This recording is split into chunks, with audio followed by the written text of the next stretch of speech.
Est-ce qu'on n'assiste pas là à un forcing quand on sait que le candidat souhaité n'a pas encore dit oui? Alors, moi, je qualifierais l'action des maires, les 147 maires du RHDP, comme une action noble et normale. Ce sont les élus au bas de la pyramide qui sont en contact avec les populations. Alors, c'est la volonté des populations qui se traduit par ce versement de montant de 50 millions pour participer à la caution du président de la République. Et en tant que maire, dans une fonction de subsidiarité, là, c'est les personnages politiques du parti, les maires RHDP, qui expriment la volonté de leur base, des administrés, qui souhaitent une continuité avec le président Alassane Ouattara. Et pour une simple raison, ces 14 dernières années, la paix. La paix, denrée rare dans une sous-région mouvementée par différentes crises, la sécurité, qui est une denrée très rare, notre pays est en sécurité, ça on peut le dire aujourd'hui, et aussi la quête de la justice sociale qui devient une réalité avec des fondations solides d'institutions aujourd'hui dans notre pays pour servir tous les Ivoiriens qui auront besoin au niveau administratif, au niveau judiciaire. Aujourd'hui, nous avons des institutions fiables et viables dans notre pays. Donc, Élisée Bolobe, question ou commentaire? Oui, je vais revenir un peu sur votre question, mais sur un autre aspect. Madame le maire, Madame le ministre, Madame le maire, en même temps, est-ce que vous ne pensez pas que c'est une cérémonie un peu folklorique, le fait que les maires décident de donner la caution du chef de l'État, d'autant plus qu'il y a quelques mois de cela, les femmes à Yamoussoukro, au cours d'une rencontre à RHDP, ont pris l'engagement de payer cette caution. Avant elles, il y a des agriculteurs à Yamoussoukro également qui ont décidé aussi de payer cette caution-là. Est-ce qu'à la limite, finalement, ça ne devient pas du folklore? Au lieu qu'aujourd'hui, on puisse dire aux Ivoiriens ce qui a été réalisé, même si c'est vrai que pour certains, les yeux voient, mais est-ce que vous ne pensez pas qu'aujourd'hui, au lieu plutôt de s'adonner à ce spectacle, mieux vaut promouvoir le bilan du chef de l'État sur les différents aspects que de tenir de telles rencontres? Ces actes de ces différents groupements, c'est-à-dire les femmes du RHDP, les maires, les planteurs, c'est un acte ce sont des actes qui viennent à point nommé. Et moi, je les félicite pour cet acte. C'est l'expression déjà de la satisfaction des populations. Le bilan parle pour lui-même. Aujourd'hui, moi, j'ai parcouru la Côte d'Ivoire, toutes les 31 régions, tous les chefs-lieux de région, les femmes auxquelles j'ai parlé, les familles avec lesquelles j'ai échangé, les jeunes filles et les jeunes hommes avec qui je parle. Mais aujourd'hui, ils sont satisfaits d'une première chose, et je reviens dessus, qui est cruciale, c'est la paix. Il n'y a pas de développement sans paix et pas de paix sans développement. Mais la paix est le prérequis. Et aujourd'hui, vous voyez au plan du capital humain, la sécurité sociale est une réalité avec la CMU. Les ménages les plus vulnérables sont touchés en milieu urbain comme rural par les filets sociaux productifs. Vous avez des fonds. Aujourd'hui, l'accessibilité au financement pour les femmes qui étaient dans le secteur informel. Aujourd'hui, la transformation au plan des infrastructures de notre pays, la prise en charge du capital humain. Mais c'est visible. Les gens l'expriment. Nous allons arriver à la période de campagne où nous allons faire le bilan. Mais le bilan, il parle. C'est un bilan qui est visible. Et aujourd'hui, les gens l'expriment à travers une volonté de continuité. Et ils veulent être rassurés. Et ce qui est tout à fait normal, et ce sont des actions que moi je salue de la part des maires que je suis, et que je salue aussi de la part des femmes et des planteurs. Et je suis convaincu que les jeunes vont suivre. Je suis convaincu que les femmes des marchés vont suivre. Je suis même convaincu que la société civile va suivre. Parce que la Côte d'Ivoire, il y a 14 ans, et la Côte d'Ivoire aujourd'hui, ce n'est pas le jour et la nuit, mais c'est un pays qui est sorti du fond du gouffre. Et aujourd'hui, nous voulons continuer dans cette lancée. Et il n'y a pas mieux que le président Alassane Ouattara pour continuer ce travail, puisque on a une jeune nation, elle n'a que 65 ans, et on sait ce qui s'est passé avant, et aujourd'hui, les Ivoiriens ont confiance, les Ivoiriens apprécient cette paix, et ils veulent continuer dans cette dynamique. Élisée, vous avez une relance? Oui, une dernière. Allez-y. Madame le ministre, que répondez-vous à ceux qui estiment que cet appel intempestif à la candidature du président Alassane Ouattara cache des dissensions au sein de cette demi-douzaine ou des cadres du RHDP qui certainement ne peuvent pas s'entendre en dehors du président Alassane Ouattara et qui pourraient éventuellement se déchirer si le président Ouattara décidait de ne pas repartir? Que répondez-vous à ceux-là? Alors, mais loin de là, moi je pense que c'est juste des impressions. Moi je pense que nous connaissons tous le président Alassane Ouattara. Et je pense que c'est même avec beaucoup d'humilité qu'il parle d'une demi-douzaine. Le président Alassane Ouattara est un capitaine. C'est une équipe qu'il conduit. Et moi, je vais vous demander aujourd'hui, je vous renvoie à la question. Le ministère en charge de l'entretien routier, il travaille. Le ministère de l'hydraulique, nous nous évertuons à amener de l'eau partout. Celle de l'électricité, le taux d'électrification au plan national aujourd'hui à 97%. L'éducation, les résultats s'améliorent. Ce sont des collèges de proximité, des lycées de jeunes filles pour l'inclusivité. Aujourd'hui, vous regardez au niveau des eaux forêts, nos forêts sont protégées. Vous regardez au niveau du missionnaire que je suis, du président de la République auprès des femmes, des familles et des enfants, les prises en charge, les fonds mis à disposition, la protection des enfants, le durcissement du code pénal en différents articles pour protéger les femmes. Mais c'est ça, c'est de ça qu'il s'agit.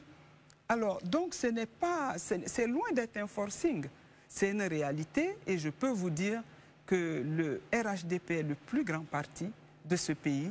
Nous nous entendons, nous avons une communauté de destin, mais nous avons un capitaine devant nous. Et moi, je vais vous dire que moi, j'ai un privilège aujourd'hui de pouvoir échanger avec le président tous les mercredis. Mais je vais vous faire la confidence et je vous parle en toute sincérité. Il a une mémoire d'éléphant et une force de lion. C'est incroyable. Pourquoi cette précision, justement? Non, je précise cela parce que c'est incroyable le travail qu'il abat en tant que chef d'équipe, en tant que président de la République. Et c'est quelque chose dont je suis témoin toutes les semaines. Et c'est en cela que je dis, le président peut encore donner. Et quand le roi lion a encore la capacité de donner, mais les lionceaux peuvent vite grandir, mais ils peuvent toujours continuer d'apprendre. Et pour moi, quand nous avons un homme de la trempe d'Alassane Ouattara, la question qu'il faut se poser, c'est qu'est-ce qu'il peut encore donner au pays? L'équipe, la demi-douzaine, c'est plus qu'une demi-douzaine. C'est toute une équipe. C'est tout un gouvernement. C'est une équipe où chacun a un rôle. Le président Ouattara a un rôle de virtuose. C'est un orchestre. Et cette capacité de maîtriser, il a dépassé même le niveau de son gouvernement. Je peux dire qu'au niveau du pays, c'est un virtuose politique.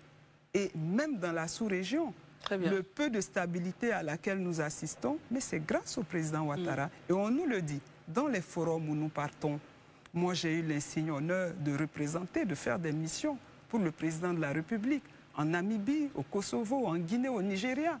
Mais c'est incroyable, les gens sont édifiés par l'homme. Et on ne peut pas avoir cet homme et se poser des questions, d'autant plus qu'il est éligible. C'est qu'est-ce qu'il peut encore donner à la Côte d'Ivoire, et il a beaucoup à donner. Très bien. Élise Herman. Madame la ministre, moi, ma question, c'est pour prendre un peu la chute, votre chute même sur la question d'Élysée, concernant la question de l'éligibilité du président Alassane Ouattara. Aujourd'hui, il y a quand même certains acteurs de l'opposition qui estiment que faire 4 mandats, c'est contre la Constitution. Et aussi, il y a un monsieur, un citoyen ivoirien, qui a esté en justice pour demander à ce que le président soit retiré de la liste électorale parce que, selon lui, le président a eu déjà s'est prévalu d'une autre nationalité auparavant. Aujourd'hui, qu'est-ce que vous pensez des mandats multiples? C'est vous qui avez fait longtemps les États-Unis et que là-bas, même si ça plaît à Dieu qu'un citoyen américain revienne, il n'a que 2 ans, 2 mandats à faire, c'est-à-dire que 10 ans total. Qu'est-ce que vous pensez de cela? Alors, moi, ce que je veux vous dire d'abord, le débat de l'éligibilité du président de la République, pardon, avec tout le respect, ce n'est pas un débat d'actualité. Pourquoi? C'est un débat qui a été tranché par le Conseil constitutionnel depuis 2020. Il a été tranché. Et comment a-t-il été tranché? Alors, quand il y a un référendum, qu'il y a une nouvelle constitution, elle abroge automatiquement la constitution précédente. Alors, on ne va pas prendre un seul individu en la personne de M. Alassane Ouattara et retourner l'aiguille de la montre pour le ramener. Cette loi s'applique à tout le monde. Et si c'est le cas, dans ce cas, force reste à la loi, le président de la République est éligible à cette candidature. Ce n'est pas un débat d'actualité. Moi, je voudrais vraiment demander à l'opposition d'être responsable, avec un peu plus de maturité, parce qu'effectivement, c'est difficile d'être opposant quand vous avez un chef d'État comme Alassane Ouattara. Ça vous demande de faire plus d'exercices. Hein. Il faut aller creuser, parce qu'il est sur tous les fronts et il réalise. Mais c'est normal qu'il y ait une opposition. Alors, c'est ce monsieur qui a saisi... Qui a été en justice qui a saisi, c'est la Cour constitutionnelle? Je crois, le tribunal. Le tribunal. Mais cela encore vous montre qu'aujourd'hui, la Côte d'Ivoire est un pays de droit. Force reste à la loi de trancher et nous allons suivre. Le cours, la loi tranchera. Et c'est ça. Et pour vous dire, ces grandes nations comme les États-Unis, mais elles ne sont pas arrivées à ce stade de démocratie du jour au lendemain. Ce sont des nations vieilles de plus de 300 ans. Il y a eu la guerre de sécession en ce qui concerne les États-Unis. Mais ce n'est pas un exemple. Je ne parlerai pas de la France, le pays colonisateur. Sous Napoléon, la guillotine a bien existé en France. Il y a une démarche. Chaque nation a son cheminement. Et c'est vers là que nous sommes en train d'arriver. Nous avons une jeune nation de 65 ans. Et je pense qu'en 14 ans de gestion du président Alassane Ouattara, nous avons fait un bond quantitatif et qualitatif. Je reste sur le point. Vous parliez tout à l'heure que la justice allait la trancher, mais avant même que le président Ouattara ne parte pour le mandat de 2020, il y a eu lui-même qui avait dit qu'il n'était plus intéressé. Mais avant cela, on a vu aussi bien le ministre garde des Sceaux et certains juristes au sein et cadres du RHDP qui avaient estimé que la Constitution était bien claire qu'on ne peut jamais faire un 3e mandat, quel que soit. Et finalement, après, vous avez suivi avec nous plus ou moins ce développement-là. Est-ce que ce n'est pas finalement une interprétation de la disposition constitutionnelle à l'avantage du président pour qu'il puisse rester là?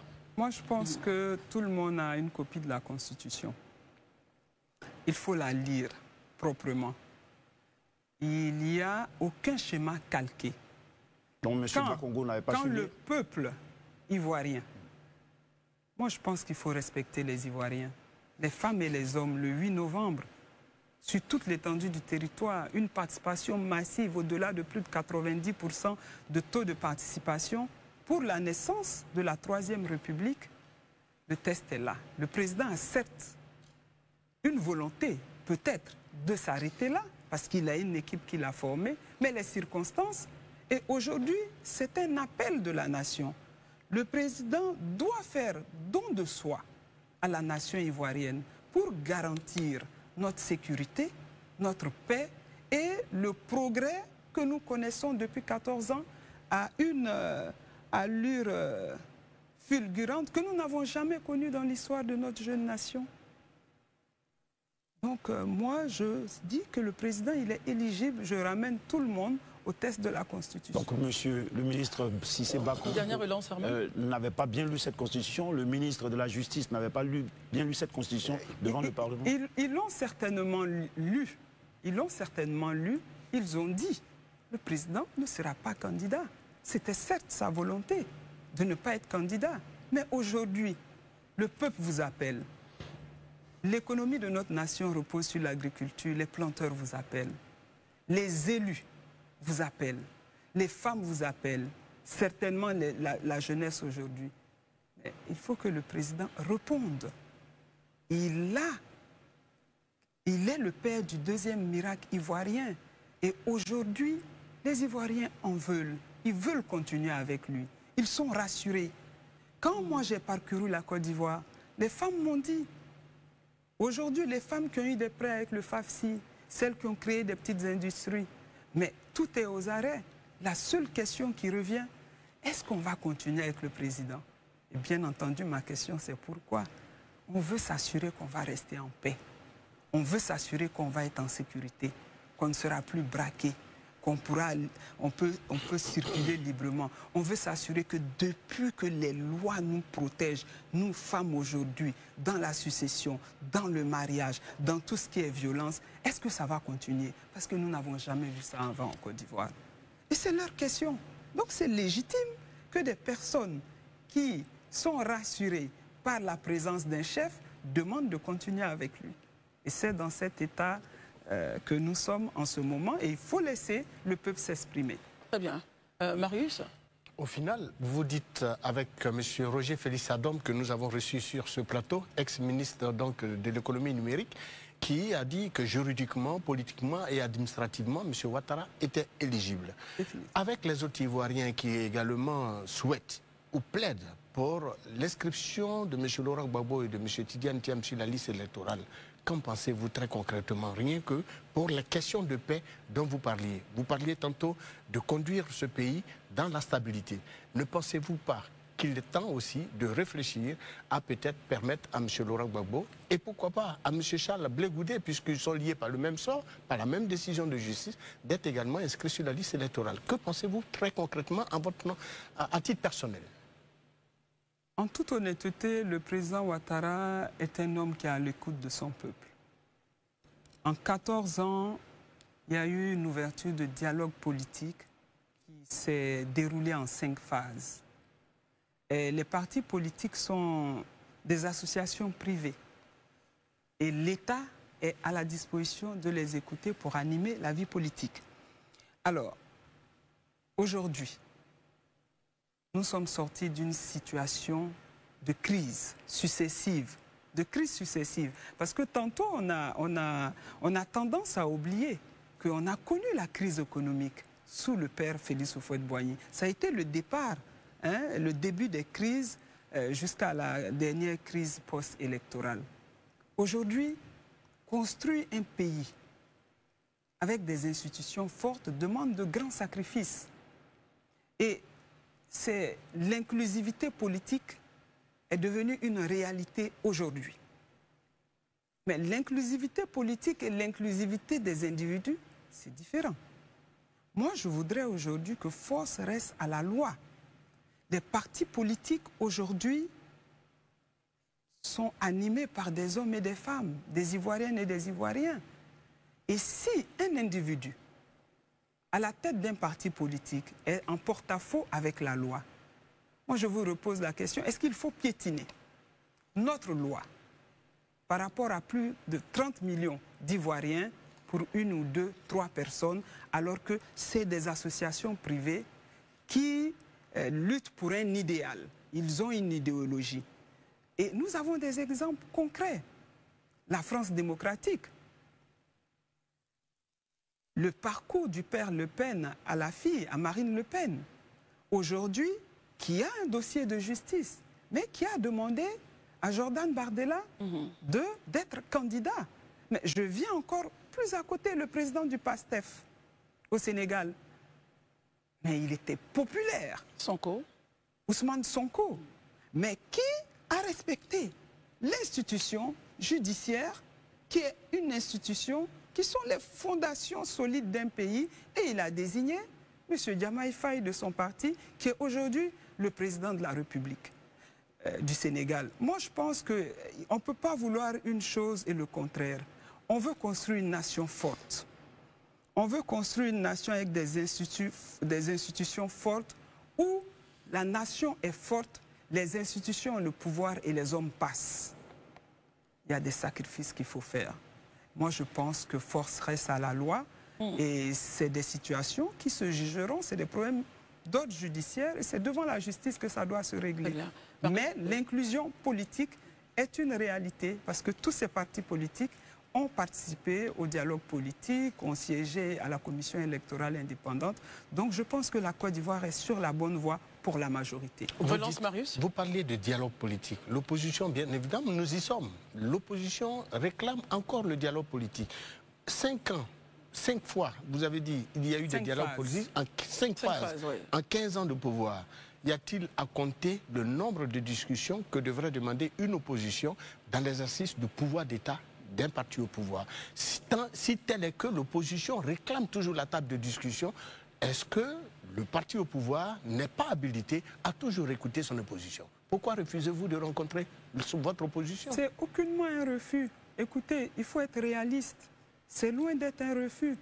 Vous savez, il faut avoir la compréhension nette et claire de la politique. Nous nous inspirons. Certains politiques, moi-même je l'ai lu, Le Prince de Machiavel. J'ai lu aussi. Le livre rouge de Mao Tse-tung. Bien sûr, l'art de la guerre. Mais quand on s'inspire de ce genre d'idéologie et de pratiques, il faut le mettre dans son contexte géographique et territorial. Nous sommes en Afrique. Ici, c'est l'Afrique. Nous sommes des Africains. Et ce qui compte le plus pour l'Africain, c'est la parole. La parole est sacrée. Vous ne pouvez pas dire une chose le matin et dire une autre chose le soir. Développez mieux, Madame la Ministre. Parce que le dialogue qui est demandé, la conclusion du dialogue et d'autres éléments du parrainage et tout le reste, ce sont des propositions de l'opposition en accord avec le gouvernement.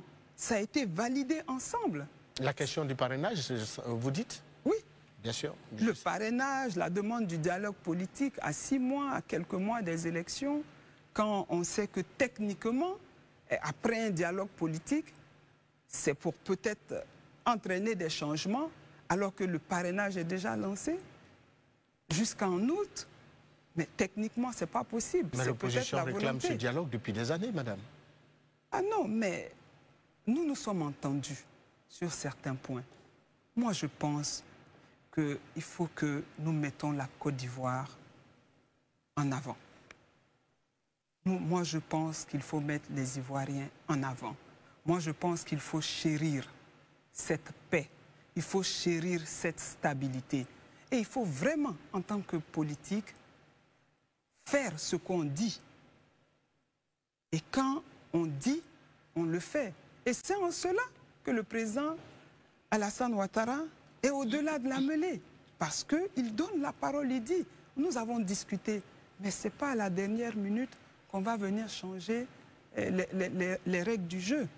Moi, j'aimerais vraiment encourager l'opposition à participer aux élections et à participer, à mieux travailler, à s'unir et à apporter toutes les contradictions pour que nous puissions continuer Madame dans la lancée. Ma dernière question, puisque vous êtes au gouvernement, la toute dernière, puisque vous êtes au gouvernement, vous le dites très bien, depuis plus d'une trentaine d'années, vous collaborez avec le président Ouattara.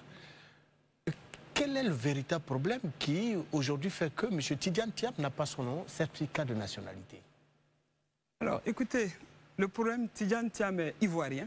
C'est le petit-neveu du père fondateur. Raison de plus de lui accorder son certificat de nationalité. C'est le petit-neveu du père fondateur. Mais je pense que le problème de M. Tidiane Thiam, c'est en interne. C'est un problème interne à son parti. Ah. Et c'est un problème de préparation. Vous savez, on ne se lève pas du jour au lendemain pour prétendre diriger une nation. Avec tout le respect, pardon, il est ivoirien, mais je pense que personne n'est au-dessus de la loi. Et l'article de la Constitution qui le met en mal est l'article 48, le Code de la nationalité, mais qui existe dans la Constitution depuis 1961. Exactement. Alors, donc en cela, moi je pense que la Constitution, c'est la loi. Il faut la respecter. Le Code de la nationalité. Le Code de la nationalité doit être respecté. Et je pense que M. Tidiane Thiam apprendra, il se préparera et les élections à venir, tous les Ivoiriens sont libres de venir et prétendent à diriger la Côte d'Ivoire, surtout quand ils en ont les capacités. Mais tout part par le respect d'abord de ce que nous avons créé pour régir notre pays. Mais quand vous dites, Madame la Ministre, qu'il attendra, son parti dit non, il est le plan A, le plan B, le plan C, le plan D. Ils ne veulent pas attendre. Pardon, Madame Mélège. Allez-y. Il n'y a pas une histoire de plan politique. On ne peut pas parler de plan quand on prétend diriger. On prétend, comment on appelle ça, programmer, s'occuper de la vie de plus de 30 millions d'Ivoiriens. Nous parlons des femmes, des hommes. Nous parlons des Ivoiriens. Oui. Nous ne parlons pas ce n'est pas des gens dans les eaux, c'est des Ivoiriens dont nous parlons.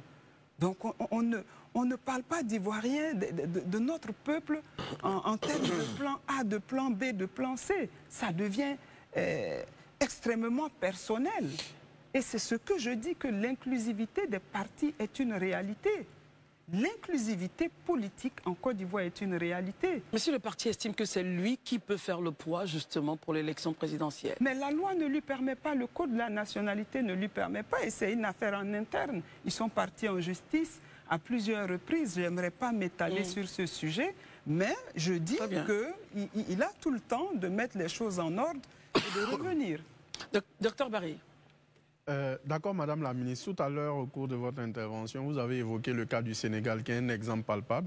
Vous avez dit que M. Ousmane Sonko, se voyant frappé par la loi, a bien voulu faire la passe à M. Diomaye Faye. Mais au même Sénégal, le président Macky Sall n'a pas fait l'économie du dialogue. Donc ma question, est-ce que, au niveau du RHVPE du gouvernement, il ne serait pas, par exemple, intéressant d'accorder la grâce aux acteurs politiques qui sont frappés par l'inéligibilité, parce que le Sénégal, c'est le modèle qu'ils ont suivi.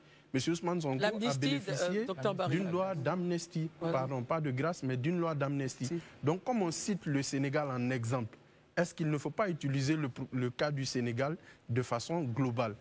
Très bien, va réagir. Le cas ivoirien est vraiment atypique. Hein. Moi, je vous ai parlé des différentes crises.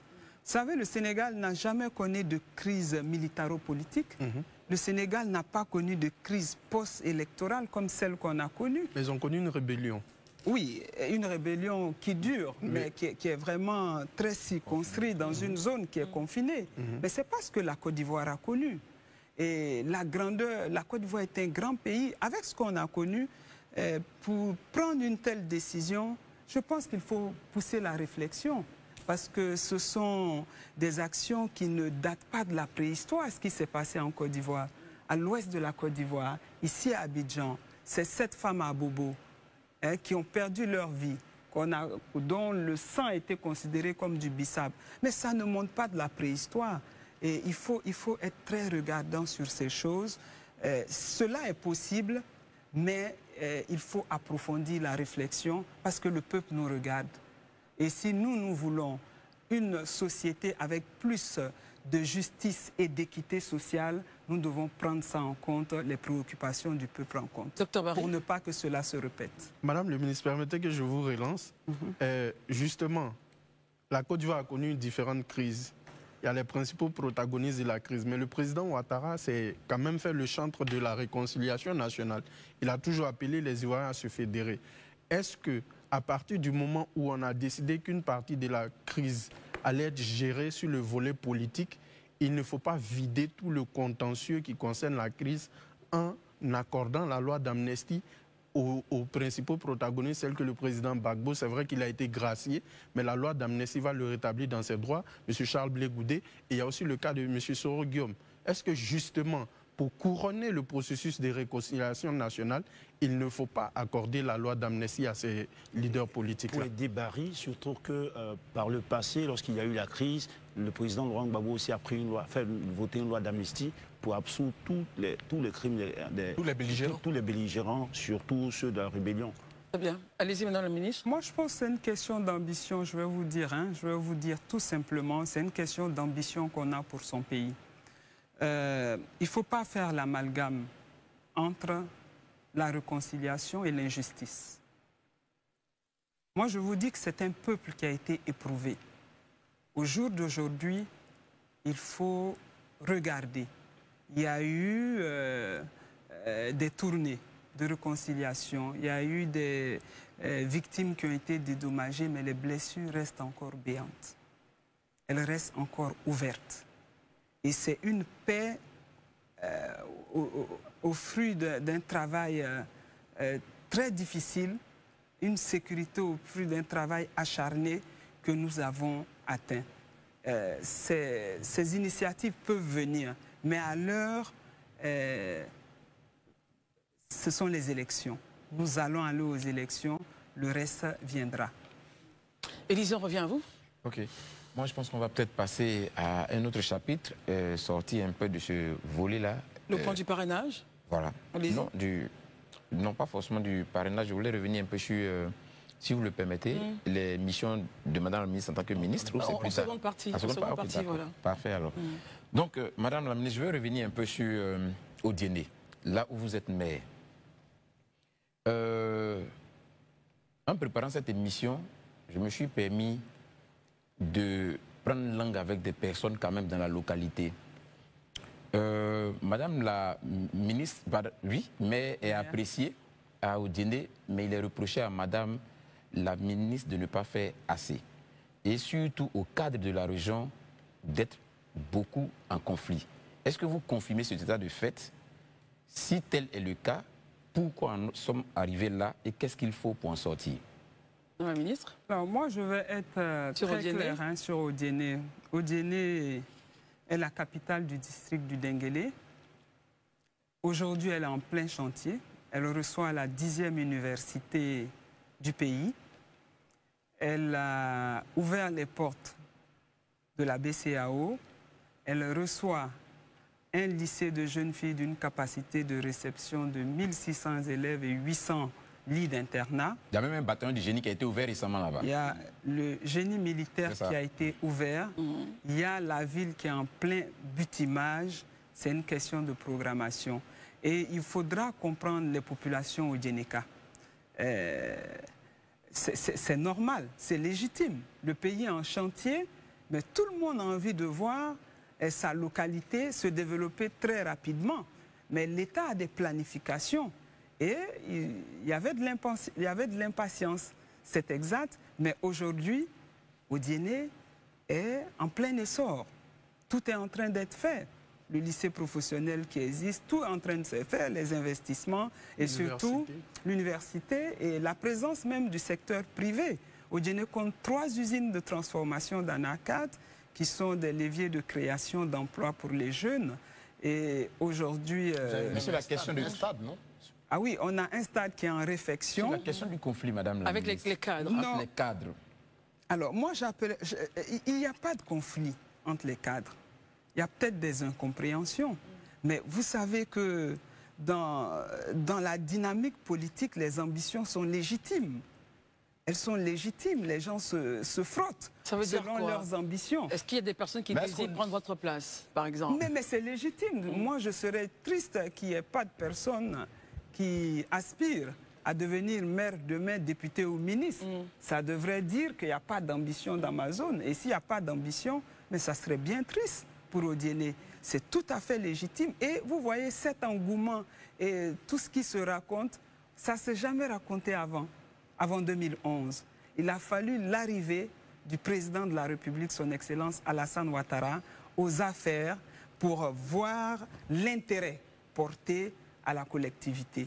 Et aujourd'hui, les cadres investissent, ils construisent. Donc, il y a une entente parfaite.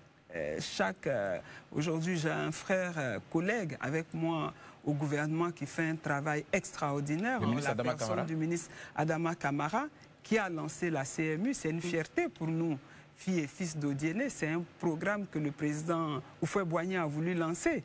Et le président Ouattara est arrivé à le faire.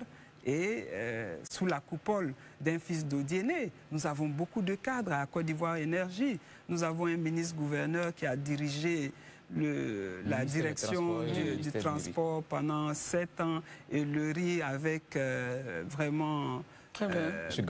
Voilà, M. Gaussou Touré. Vous avez le président de l'Assemblée nationale. Oui, nous regorgeons de beaucoup de cadres, mais je peux vous dire que les cadres sont en ligne. En phase. Nous sommes en phase. Et vous vous entendez donc à Odiné, tout va bien. Parfaitement. Très bien, Herman, on a 2 minutes. Oui, rapidement, ma question c'est sur le parrainage. Tout à l'heure, vous avez indiqué que ça a été un souhait des partis politiques. Bon, de mémoire, ça a été une proposition du gouvernement que le président a analysée. Mais avant cela, le président, en 2019, je crois, lors d'une intervention, a souhaité que pour lui, il fallait même 200 millions comme caution de francs CFA, et il a parlé de l'idée de parrainage citoyen. Donc, et dans l'histoire, si on regarde bien les critiques qui sont faites du parrainage, l'opposition tout de suite a refusé l'idée du parrainage. Et ça a été discuté, bien entendu, au dialogue politique, mais ils n'ont jamais donné leur accord sur le parrainage. Et finalement, ça a été proposé, comme ordonnance a été pris. Donc, c'était pour rectifier cela. Mais l'idée du parrainage aujourd'hui, est-ce que ce n'est pas un élément de verrouillage du processus électoral? Si le RHDP, parti au pouvoir, se fait si confiance, pourquoi assez de verrous pour empêcher certaines autres... Très bien. Et Élysée aimerait donc faire un ajout sur la question? Non, je voulais juste rebondir juste sur la question ou du moins les propos d'Herman, sur la question du fait que l'opposition ne s'est jamais reconnue dedans. Je suis totalement surpris. Ça, je le dis honnêtement. Parce que laisser Madame le ministre répondre.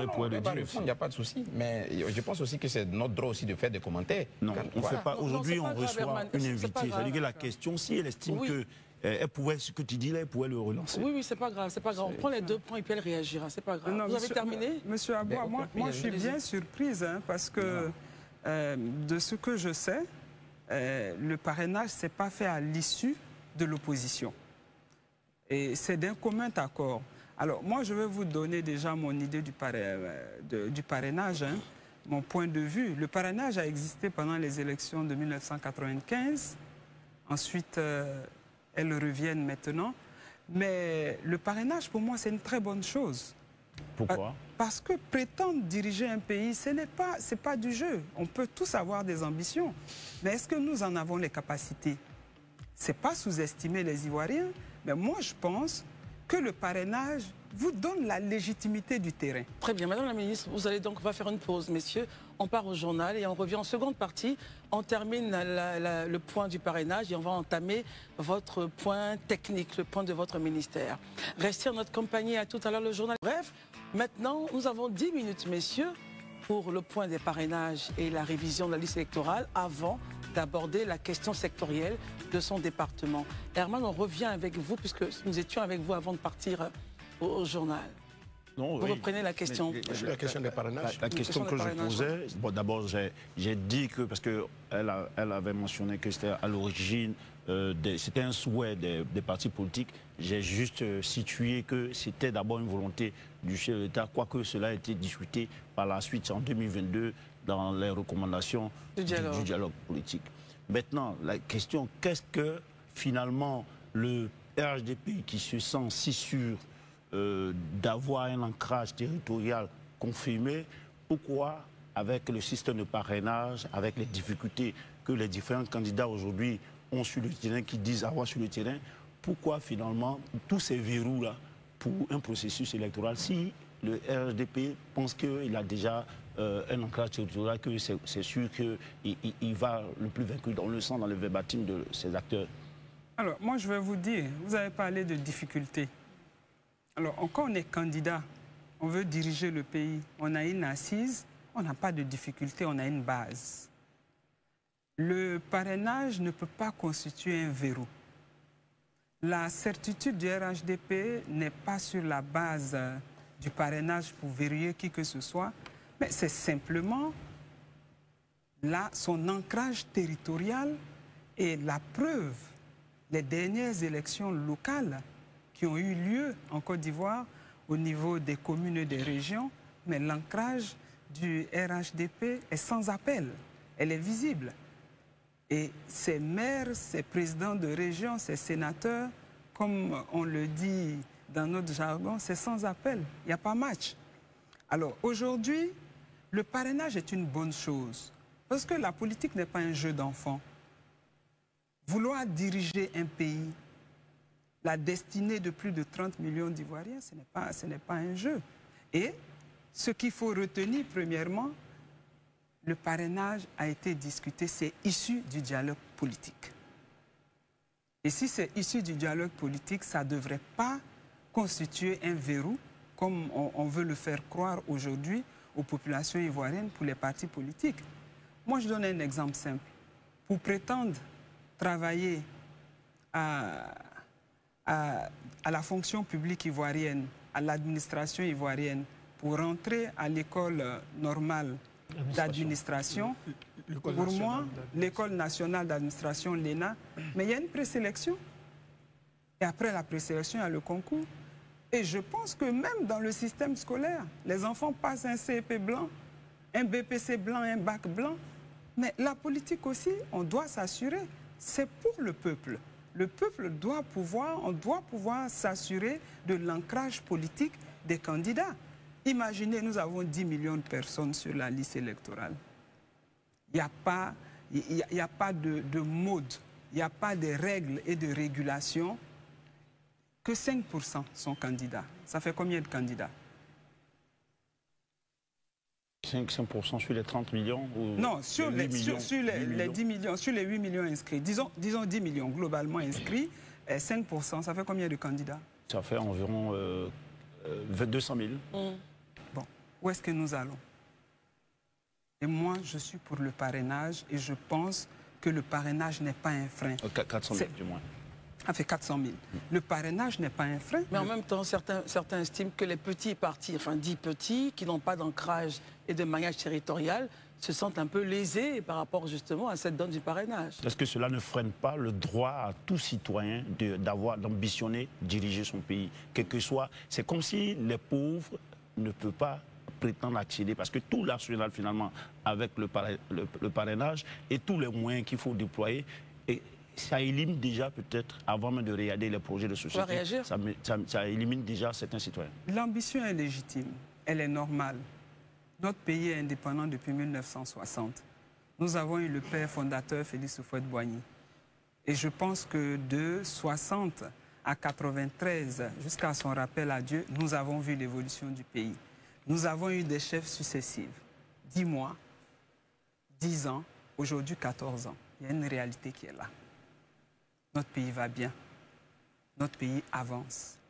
Quand on est un petit parti, on se construit pour devenir un grand parti. La Côte d'Ivoire est un grand pays aujourd'hui. Tout le monde a le droit. Mais est-ce qu'il faut sauter les étapes? Est-ce que, parce qu'on est un petit parti, on doit être favorisé par rapport aux grands partis? Tout le monde va sur des bases normales. Et tout parti qu'on appelle aujourd'hui grand parti, ce sont des partis qui se sont construits. Ce sont des partis qui ont grandi au fur et à mesure, qui ont consolidé leur ancrage au fur et à mesure. Et moi, j'encourage ces petits partis à prétendre à diriger la Côte d'Ivoire, à aller au parrainage, à aller parler avec les Ivoiriens, à aller confirmer leur légitimité sur le terrain. Parce que les Ivoiriens aujourd'hui ont atteint une maturité démocratique où ils écoutent ce que vous proposez. Et moi, je suis convaincu que ceux qui auront des choses à proposer pourront atteindre les 1% par région. Très bien. Alors, on revient donc sur le point, soit parrainage, RLE, et puis on passe, Élysée, okay. RLE, parrainage. Oui, moi, je veux revenir un peu sur la révision de la liste électorale. Madame le ministre, le code électoral, à son article 6, pardon, donne la périodicité de la révision électorale. Elle est annuelle, la révision de la liste. On se rend compte effectivement qu'il y a eu une révision qui a démarré en 2024, octobre-novembre, et qui s'est achevée au mois de juin.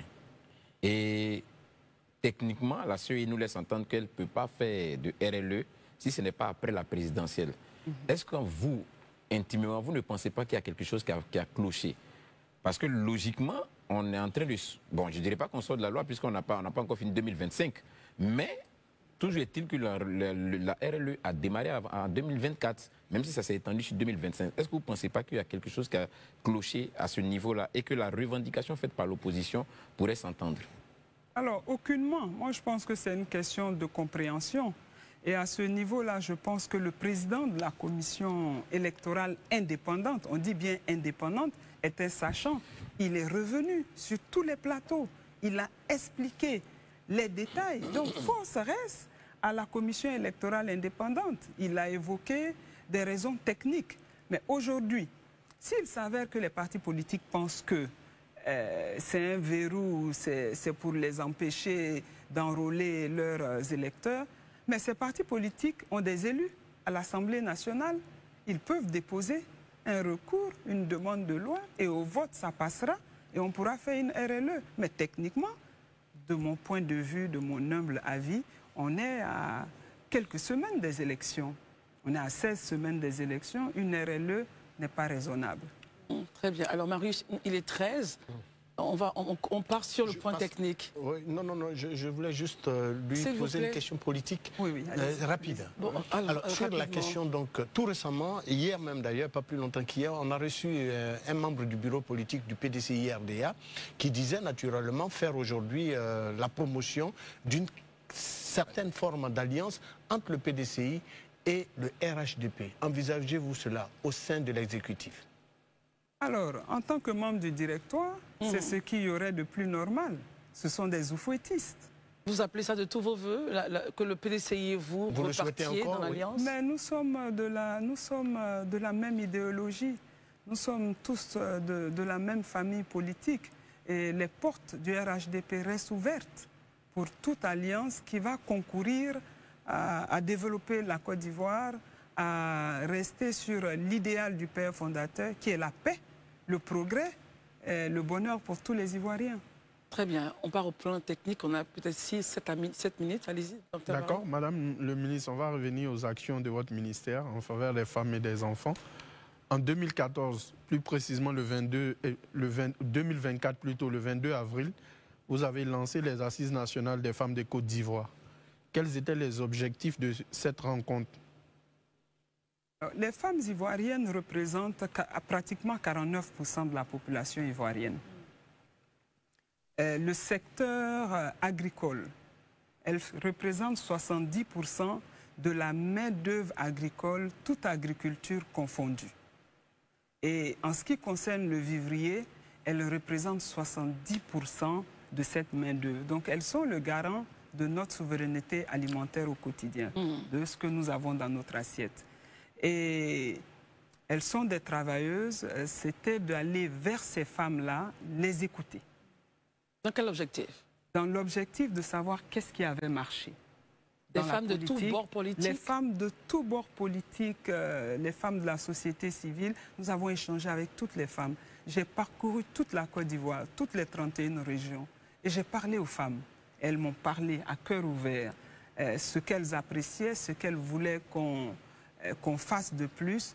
Et elles ont écrit, ces femmes-là elles-mêmes, ce livre blanc, ces revendications, ces remerciements, et surtout, ce qui m'a touché, dans toutes les régions, c'était des témoignages, c'était des remerciements au chef de l'État pour la paix, pour la stabilité, pour les centres de santé à proximité, pour les nouvelles salles de classe du primaire, pour les cantines pour leurs enfants, pour les collèges de proximité, pour les filets socioproductifs, pour les familles les plus vulnérables, pour l'école obligatoire aujourd'hui et pour la prise en charge et la réinsertion des jeunes. Et vous, ce sont les femmes de tous bords politiques qui ont fait cela, qui ont remercié le chef de l'État? Absolument. Nous étions à Yamsokro, nous étions à Daoukro, nous étions à Bongwanou, à Tafiré, nous étions à Doropo, partout.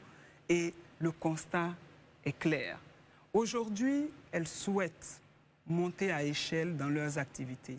Le président de la République leur a permis de sortir du secteur informel et rentrer dans le secteur informel, d'être formés dans le secteur formel, d'être formés à pouvoir diriger un business. Et aujourd'hui, elles se sentent mieux armées.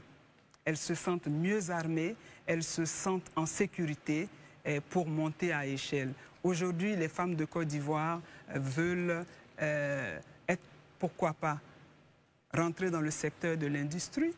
Elles veulent pouvoir transformer leurs produits pour éviter les pertes post-récolte. Et elles sont surtout contentes de l'école de la seconde chance, qui aujourd'hui permet à des femmes de plus de 50 ans et à des jeunes filles qui sont sorties du cursus scolaire pour des raisons de vulnérabilité de grossesse, aujourd'hui, de réapprendre, de se réinsérer dans la société. Mais aujourd'hui, leur plus grande crainte de quoi demain sera fait, les 14 années du président Alassane Ouattara, la paix, la sécurité, la justice sociale, la prise en compte du capital humain, le développement au niveau des infrastructures, la facilité de la mobilité, l'interconnectivité entre les régions et la mobilité urbaine dans pratiquement tous les chefs de région, les chefs-lieux de région avec le bitume. Leur volonté, c'est de continuer avec le président de la République. Très bien. Élisée? Madame, il y a quelques mois de cela, vous avez lancé un programme, le programme de protection des enfants et adolescents vulnérables. On vous a vu donc dans le cadre de ce programme-là aller de nuit, ça on l'a suivi, 2h, 3h du matin, trouver des enfants qui étaient couchés aux abords des rues et autres, tout ça, que vous prenez et que vous avez envoyé dans des centres que vous avez mis en place. Quel bilan faites-vous aujourd'hui de cette opération? Parce que là, on ne voit plus Madame la ministre dans les rues, ou je ne sais pas si le service de communication a décidé de ne plus communiquer dessus, mais quel bilan vous faites? Est-ce que ce programme s'est arrêté ou il continue? Et s'il continue, est-ce qu'il s'étend sur tout le territoire national? Madame la ministre, le programme, le PPA, le PPAEV, le programme de protection des enfants et adolescents vulnérables, est un programme très innovant de l'État de Côte d'Ivoire. Je vais essayer de vous donner quelques chiffres. Ce sont 4042 enfants qui ont été retirés de la rue sur toute l'étendue du territoire. Nous avons pu réinsérer 2778 enfants, réunifiés avec leur famille à travers un programme qu'on appelle Strong Family. C'est les images que nous voyons là. Voilà. Et pourquoi courent-ils? Ils avaient peur de... ils ont peur ils fuient, en fait. Et ce sont des enfants qui fuient. Ils ont peur parce que c'est des enfants qui, dans leur milieu de vie, vivent des situations difficiles, souvent des familles monoparentales, souvent des pesanteurs culturels. Il y a beaucoup d'enfants considérés comme des enfants sorciers, d'autres amenés dans des camps de prière qui s'échappent, et d'autres qui sont purement et carrément orphelins, et d'autres aussi qui deviennent victimes de tout ce que vous pouvez imaginer qui existe dans la rue, les psychotropes, victimes de pédophilie. Et aujourd'hui, 2278 ont été réunifiés avec leurs familles. Nous avons pu avoir 938 qui ont bénéficié de formations professionnelles à travers les centres d'insertion. Comme quoi, par exemple? La maçonnerie, la souderie, d'autres sont devenus des tapissiers. Et à d'autres, il y a 20% qu'on a remis dans le cursus scolaire. Et j'ai mon petit Marcel Dadjamé qui a eu le bac cette année, qui est une grande fierté pour moi. Et lui, vous l'avez pris où? À Adjamé. Il vivait avec sa grand-mère. Le père, il ne le connaît pas. Et la mère a tenté l'aventure sur la Méditerranée. Donc, il fallait s'occuper de sa grand-mère.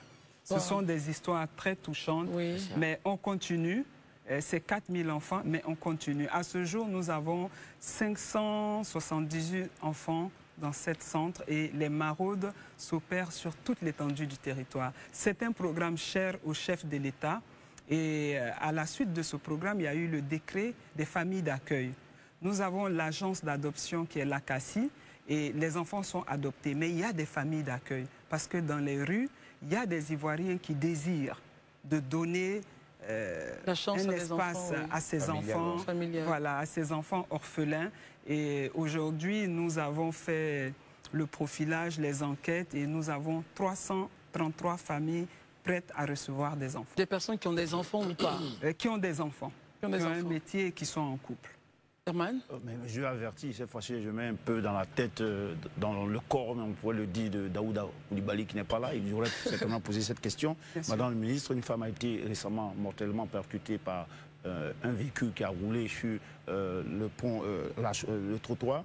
Finalement, certains Ivoiriens, à tort ou à raison, ont le sentiment que la justice n'agit pas forcément, est beaucoup clémente par rapport à la situation de ce dernier. Je ne veux pas commenter. Aussi, on ne vous a pas forcément vu vous prononcer sur ce dossier-là. quoique on vous a déjà vu sur plusieurs autres dossiers. Que pouvez-vous dire concernant ce cas-là, vous qui êtes chargé de la femme?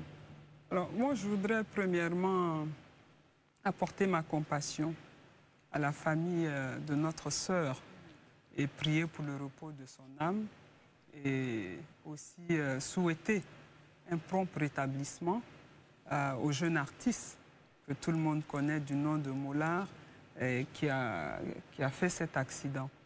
Alors, moi, je pense que force reste à la loi.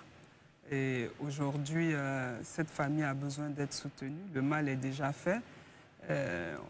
Justice sera faite, mais aujourd'hui, c'est deux vies. Il y a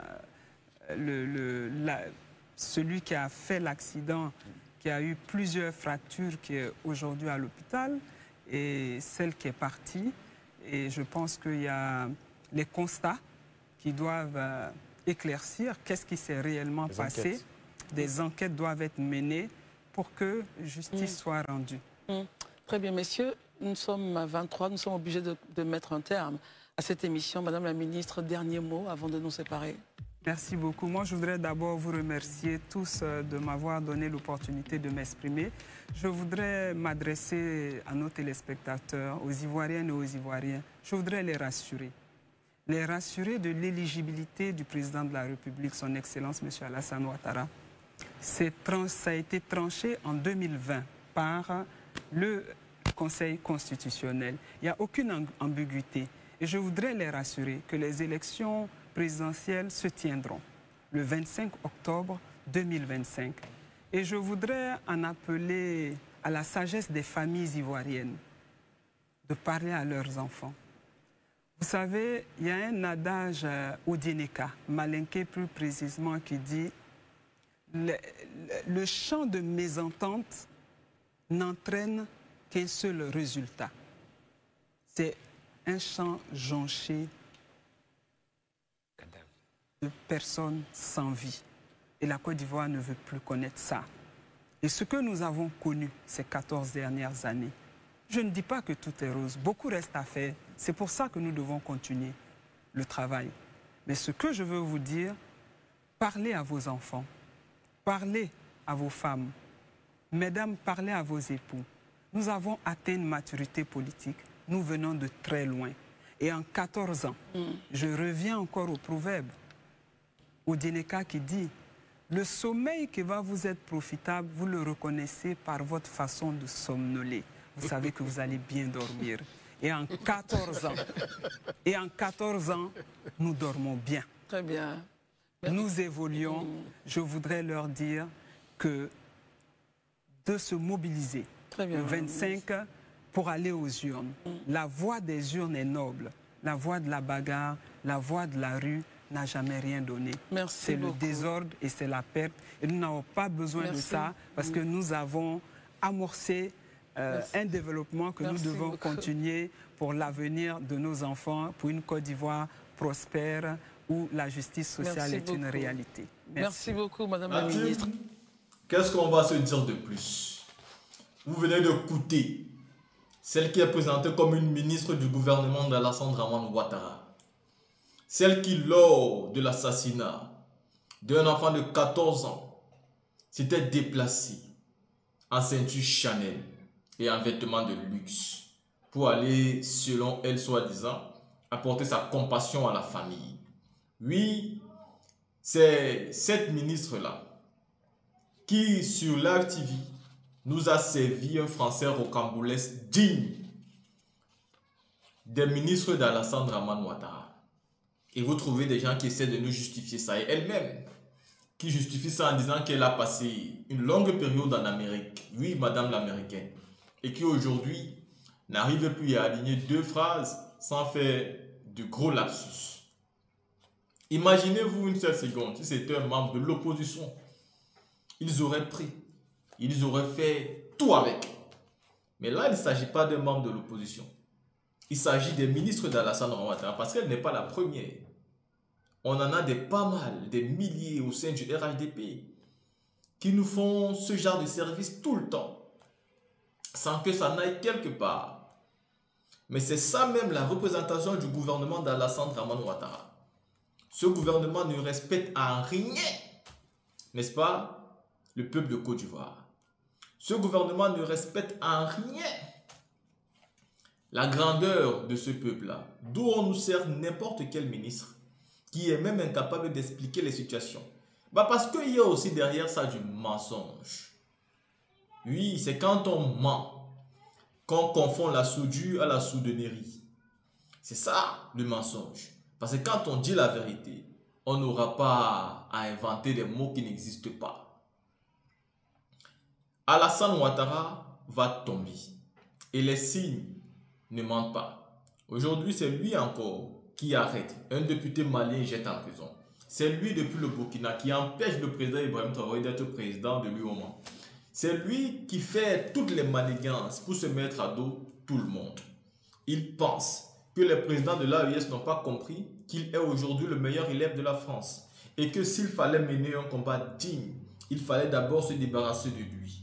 Aujourd'hui, il oublie que hier, il a eu besoin de ces pays pour porter les armes, mobiliser des forces malsaines pour déstabiliser le pouvoir du président Laurent Gbagbo et le pouvoir souverain du peuple. Un pouvoir arraché aux mains d'un militaire qui quelque temps après a été assassiné par monsieur, vous connaissez bien. Monsieur Ouattara est en train de se comporter typiquement comme les autocrates, comme des dictateurs qui pensent qu'une fin pour eux n'arrivera jamais. Ils n'écoutent personne. Ils font ce qu'ils veulent quand ils veulent. Ils n'ont pas de peur et sans aucun sentiment. Oui, c'est ça. Parce que Dieu te rend d'abord très méchant. Il te rend impitoyable avant de te faire redescendre. Ils prennent des humiliations tous les jours sur les chaînes de télé et ça ne suffit pas. La team, dites-moi ce que vous pensez par rapport à cette sortie des ministres d'Alassane, de Madame la ministre d'Alassane Dramane Ouattara. Et on se voit pour une autre vidéo, bien évidemment.